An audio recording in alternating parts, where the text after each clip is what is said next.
नमस्कार मित्रों, कैसे हैं आप। तो एसएससी जोई 2025 को टारगेट करते हुए अपन इन्वायरमेंटल इंजीनियरिंग देख रहे थे। तो आज बात करेंगे इन्वायरमेंटल इंजीनियरिंग में disposal of waste water and sewage.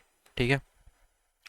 तो disposal of waste water and sewage में सबसे पहले देखेंगे मेथड ऑफ सीवेज डिस्पोजल। उस जिसमें सबसे पहला मेथड है नेचुरल मेथड।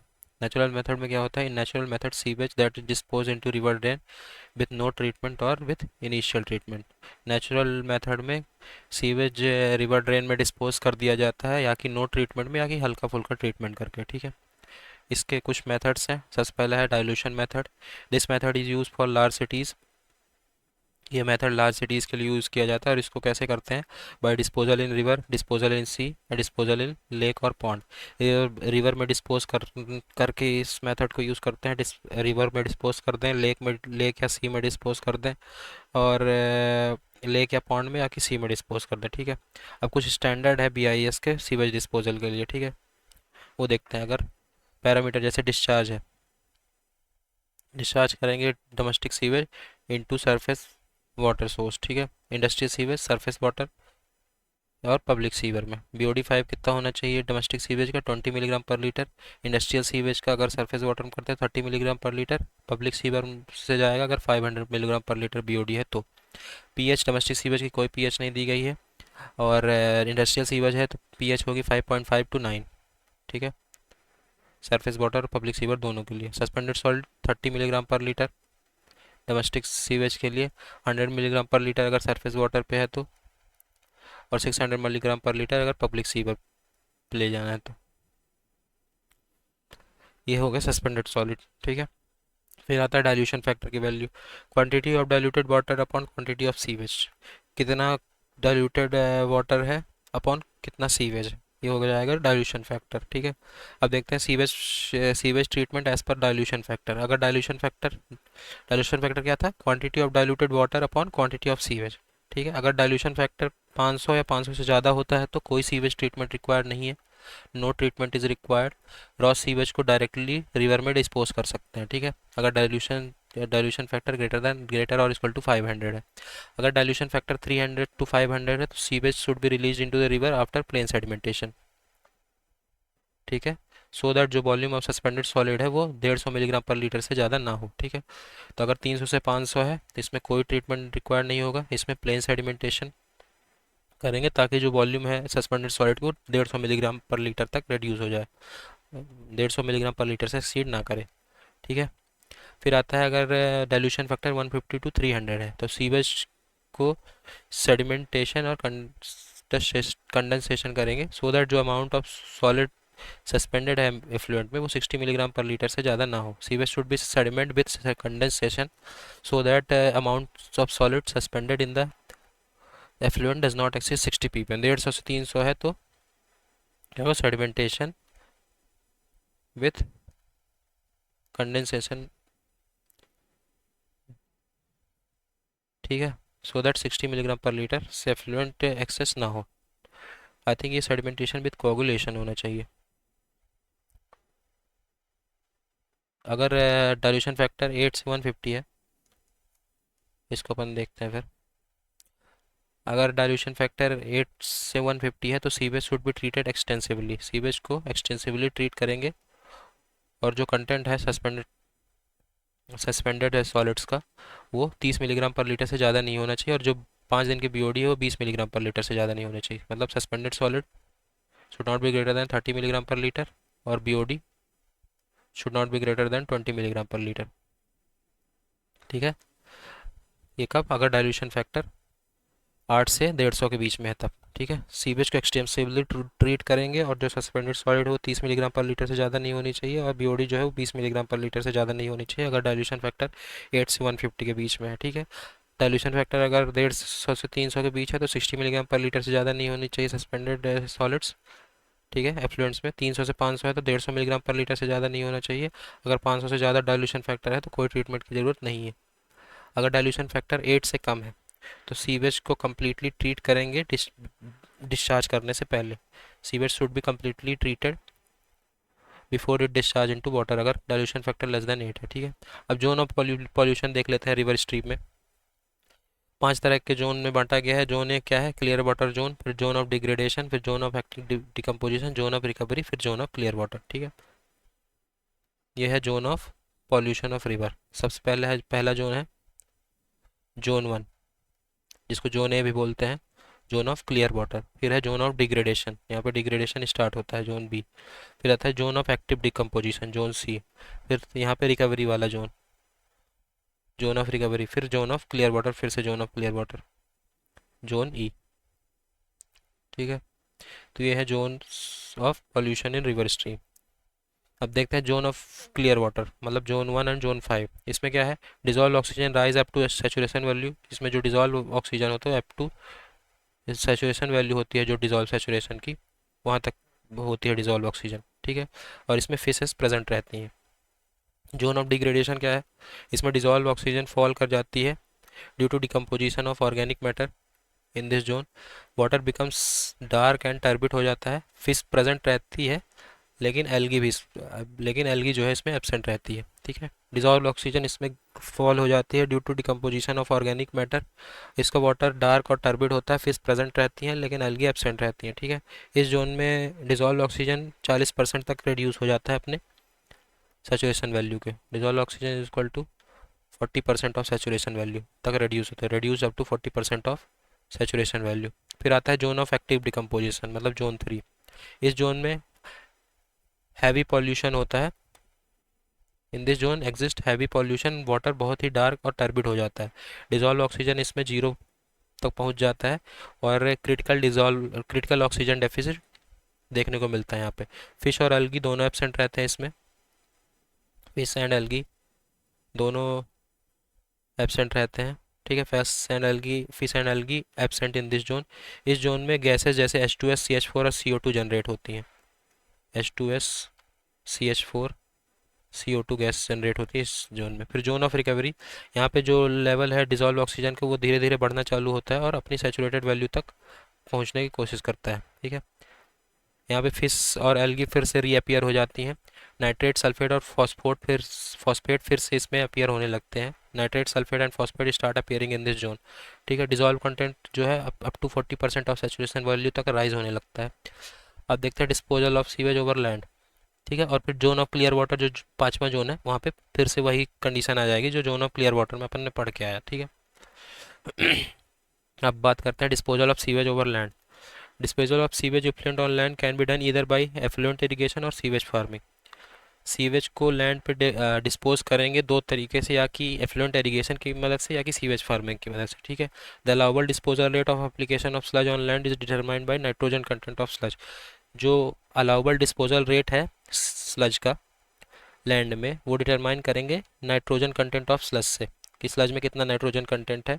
उस हिसाब से ये डिटरमाइन होगा कि अलाउबल डिस्पोजल रेट कितना होगा स्लज का लैंड में। ठीक है, अब कुछ नोट दिया है वो देखते हैं। Maximum quantity of disposal oxygen at noon in winter season and midnight in summer season. जो डिजॉल्व ऑक्सीजन की मैक्सिमम क्वांटिटी होती है, ये ध्यान रखना, ये पूछता है।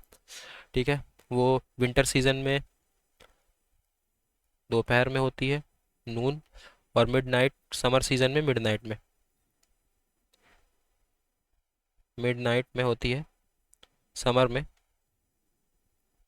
मिडनाइट, और नून में, विंटर में नून में डिजॉल्व ऑक्सीजन की वैल्यू मैक्सिमम होती है। Maximum quantity of dissolve oxygen at noon in winter season and midnight in summer season, तो ध्यान रखना। ठीक है, नून विंटर सीजन में दोपहर में, और मिडनाइट में रात में समर सीजन में, जो डिजॉल्व ऑक्सीजन की क्वांटिटी है वो मैक्सिमम होगी। ठीक है, जो परमिसिबल लिमिट है कुछ पैरामीटर ऑफ डिस्पोजल को, वो देख लेते हैं।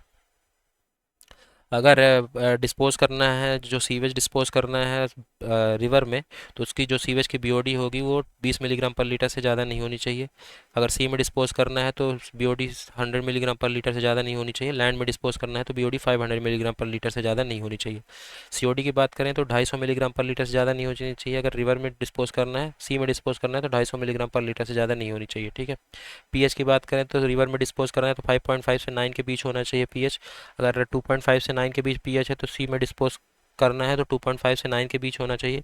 एंड लैंड के लिए भी सेम 5.5 से 9। Okay, total dissolve solid 30 milligram per litre से ज़्यादा नहीं होने चाहिए अगर डिस्पोजल रिवर में करना है, 100 मिलीग्राम पर लीटर से ज़्यादा नहीं होने चाहिए अगर सी में डिस्पोजल करना है, 2100 मिलीग्राम पर लीटर से ज़्यादा नहीं होने चाहिए अगर लैंड में डिस्पोज करना है।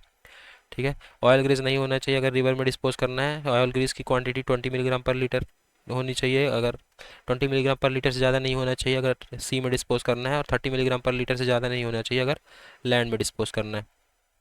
ठीक है। अगर ऑयल ग्रीस है तो रिवर में डिस्पोज नहीं करेंगे। ठीक है।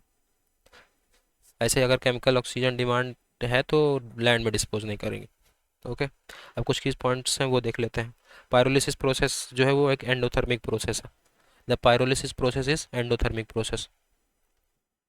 ठीक है। For analysis of carbonaceous aerosols the particulate sample must be collected on quartz filter paper. Carbonaceous aerosols के एनालिसिस के लिए जो पर्टिकुलेट सैंपल को कलेक्ट करेंगे वो अपन क्वार्ट्ज फिल्टर में करेंगे। ठीक है। क्वार्ट्ज फिल्टर पेपर में कलेक्ट करेंगे। सैनिटरी लैंडफिल में जो control of leachate movement into ground को अपन लैंडफिल सीलेंट की मदद से कंट्रोल कर सकते हैं। In sanitary landfill control of leachate movement into ground can be accomplish by landfill sealants. Soak pit preferable है जहाँ पे सॉइल पोरस है। ठीक है। Soak pits are preferable where soil is porous. ठीक है। For inclination and deep burial of biochemical waste yellow colour plastic bag का use करना चाहिए। इंसिनरेशन और डीप बरियल बायोकेमिकल वेस्ट का इंसिनरेशन और डीप बरियल के लिए येलो कलर का प्लास्टिक बैग का यूज़ करना चाहिए। ठीक है। अब देखते हैं सीवेज सिकनेस क्या होती है। जब सीवेज अप्लाई करते हैं कंटिन्यूसली किसी भी पीस ऑफ लैंड में तो जो सॉइल पोर्स या कि वॉइड्स हैं वो फिलअप हो जाते हैं, क्लॉग्ड हो जाते हैं, फिलअप या कि क्लॉग्ड हो जाते हैं की सीवेज के जो मैटर है उसकी वजह से। ठीक है। इस फिनोमिना की वजह से जो सॉइल क्लॉग होती है उसको बोलते हैं सीवेज सिकनेस। ठीक है। When sewage is applied continuously in a piece of land the soil pores और वॉइड्स में get filled up and clogged. जो सॉइल के पोर्स और वॉइड्स हैं वो सीवेज की वजह से फिल्ड अप हो जाते हैं और क्लॉग हो जाते हैं। ठीक है। विथ सीवेज मैटर, जो सीवेज के मैटर है उसकी वजह से। ठीक है। This this phenomena of soil getting clogged, ये जो सॉइल क्लॉग्ड हो गई है इस फिनोमिना को बोलते हैं सीवेज सिकनेस। ठीक है। जो इस कंडीशन में हाइड्रोजन सल्फाइड गैस प्रोड्यूस होती है। सीवेज सिकनेस में hydrogen sulphide gas is produced in this condition. ठीक है। तो ये था सीवेज सिकनेस। अब सीवेज सिकनेस के रिमूवल के कुछ मेथड्स देख लेते हैं। सीवेज को ट्रीट करके अप्लाई करना चाहिए। रेस्ट मेथड को अडॉप्ट करो। Aeration of land particles by increasing leakage capacity of soil, soil की लीकेज कैपेसिटी को बढ़ाओ। क्रॉप रोटेशन बढ़ाओ तब सीवेज सिकनेस हो जाएगी कि सॉइल क्लॉग्ड नहीं होगी। ठीक है। अब way of disposal of garbage, garbage को डिस्पोज करने के कुछ तरीके देखते हैं। ठीक है। Way of disposal of garbage, सबसे पहले थ्रोइंग इनटू सी, ये एक सिंपल मेथड है वेस्ट डिस्पोजल का कि पानी में समुद्र में फेंक दो। ठीक है। It is a simple method of waste disposal. फिर इंसिनरेशन, जहाँ पे प्रॉपर प्लेस से डंप करने के लिए ना हो वहाँ पे जो वेस्ट है उसको जला दिया जाता है गार्बेज को। ठीक है। When there is lack of proper place to dump the garbage it is burnt in the furnace. ठीक है। ये मोस्ट सुटेबल मेथड है अर्बन एरिया में। क्या? क्योंकि अर्बन एरिया में प्रॉपर प्लेस की कमी होती है। ठीक है। गार्बेज डंप करने के लिए तो इंसिनरेशन एक वहाँ पे अच्छा मेथड यूज सामने निकल के आता है। By incinerating the garbage all germs that grow in it are destroyed. Incineration की वजह से गार्बेज को इंसिनरेट करने की वजह से जितने भी जर्म्स उसमें थे वो सारे डिस्ट्रॉय हो जाते हैं। ठीक है। Dumping on land, garbage is taken out of the slum and dumped in low lying site और पिट्स। डंपिंग ऑन लैंड जैसे कि नाम पे लिखा है लो लाइंग साइट्स या पिट्स में डंप कर दिया जाता है गार्बेज को। पल्वराइजेशन क्या होता है? इस मेथड में वेस्ट डिस्पोजल को इस मेथड को अडॉप्ट करते हैं एडवांस कंट्रीज में। This method of waste disposal is adopted in advance countries. Pulverization method, composting method, ये एक इकोलॉजिकल अडॉप्टेबल मेथड है सॉलिड वेस्ट डिस्पोजल का। ये रूरल एरियाज में, for rural areas preparing manure from waste is the best way to dispose it. ठीक है। Rural areas में जो वेस्ट से मैन्योर को प्रिपेयर करना एक बेस्ट मेथड है डिस्पोज करने के लिए। ठीक है।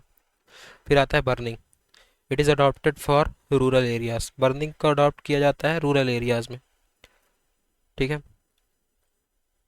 और इंसिनरेशन में कैसे क्या करते थे? इंसिनरेशन में अपन फर्नेस में बर्न करते थे।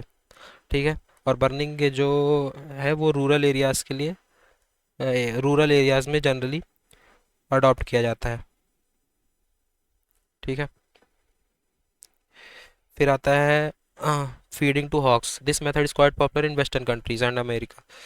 फीड का हॉक्स को फीड करने का मेथड जो वेस्टर्न कंट्रीज है और अमेरिका में, ये मेथड काफ़ी पॉपुलर है। ठीक है।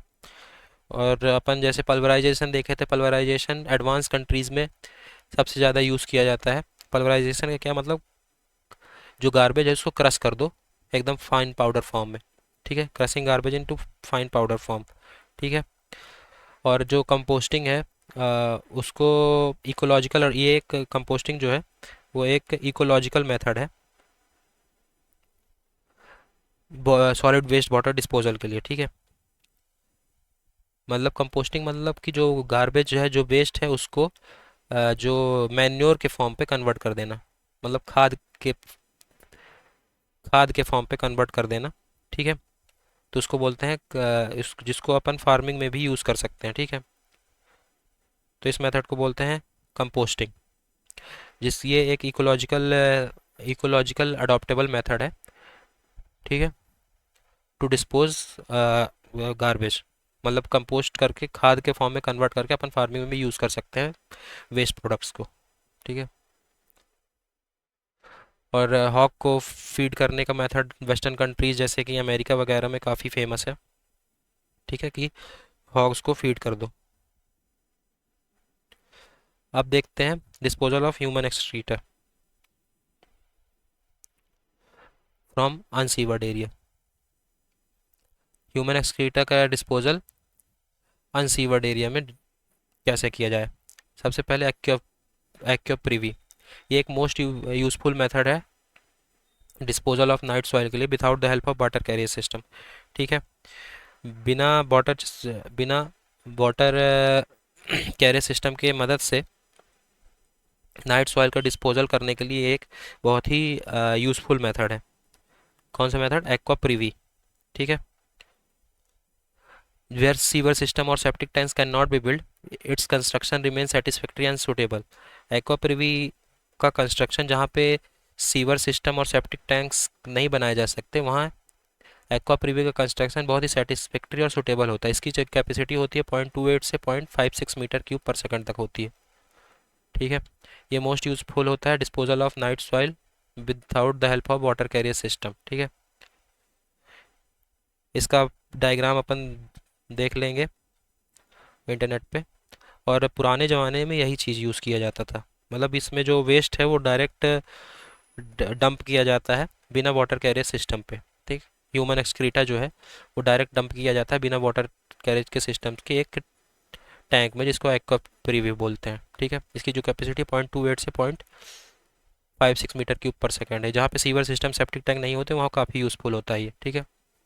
अब देखते हैं सीवेज सीपेज पूल्स। सबसे पहले आता है सेस पूल। सेस पूल क्या है? ये एक टैंक है use for temporary collection and storage of sewage और वेस्ट। ठीक है। ये एक टैंक है for temporary collection and storage of sewage waste. ठीक है। सीवेज वेस्ट को स्टोर करना और टेम्परेरी कलेक्शन के लिए एक टैंक को बोलते हैं सेसपूल। सेसपूल का डायग्राम भी अपन देख लेंगे इंटरनेट पे। सेसपूल को आपने कहीं ना कहीं देखा ही होगा, एक टैंक की तरह होता है ऐसा टैंक। इसमें सीवेज वेस्ट टेम्परेरी कलेक्ट किया जाता है, फिर ले जाके डंप कर दिया जाता है दूसरी जगह। ठीक है। अब दूसरा पार्ट देखते हैं लीचिंग सेसपूल। लीचिंग सेसपूल क्या होता है? सबसे पहले इसको थोड़ा रफ कर लेते हैं।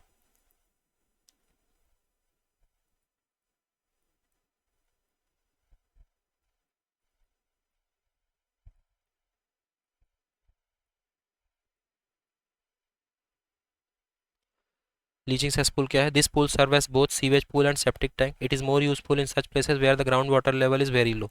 ठीक है। ये पूल दोनों चीज़ों का काम करता है, सीपेज पूल्स का भी काम करता है और सेप्टिक टैंक का भी काम करता है। ये उन प्लेसेस में बहुत यूज़फुल होता है जहाँ पे ग्राउंड वाटर लेवल बहुत ही लो होता है। ग्राउंड वाटर लेवल बहुत ही लो होता है, वहाँ पे यूज़ होता है। ठीक है। इसका भी डायग्राम अपन इंटरनेट पे देख लेंगे, तो डायग्राम से थोड़ी एक अच्छी क्लैरिटी आ जाएगी। ठीक है। तो ये होगा लीचिंग सेसपूल, जो सीपेज पूल्स और सेप्टिक टैंक दोनों का काम करता है। सेसपूल टेम्परेरी कलेक्शन के लिए काम आता है सीवेज और वेस्ट का। ठीक है। तो ये हो गया सीवेज सीपेज पूल्स। एक्वापिर्विक को अपन ने देखा ही, जो ह्यूमन एक्सक्रीटा को अ, अगर वाटर कैरियर सिस्टम नहीं है तो डायरेक्ट डिस्पोज करता है। ठीक है, वहाँ पे यूज़ होता है जहाँ सीवर सिस्टम और सेप्टिक टैंक बिल्ड करना बिल्ड करना मुश्किल हो, या कि जहाँ पे सीवेज और सेप्टिक टैंक नहीं बनाए जा सकते, वहाँ पे ये काफ़ी सूटेबल होता है। इसकी कैपेसिटी होती है 0.28 से 0.56 मीटर क्यूब पर सेकेंड। ठीक है, तो यहाँ पे अपना ये चैप्टर कंप्लीट होता है, disposal of waste water and sewage. अब बात करेंगे नेक्स्ट लेक्चर में पॉल्यूशन की, एयर पॉल्यूशन और नॉइस पॉल्यूशन की। Okay, so thank you so much.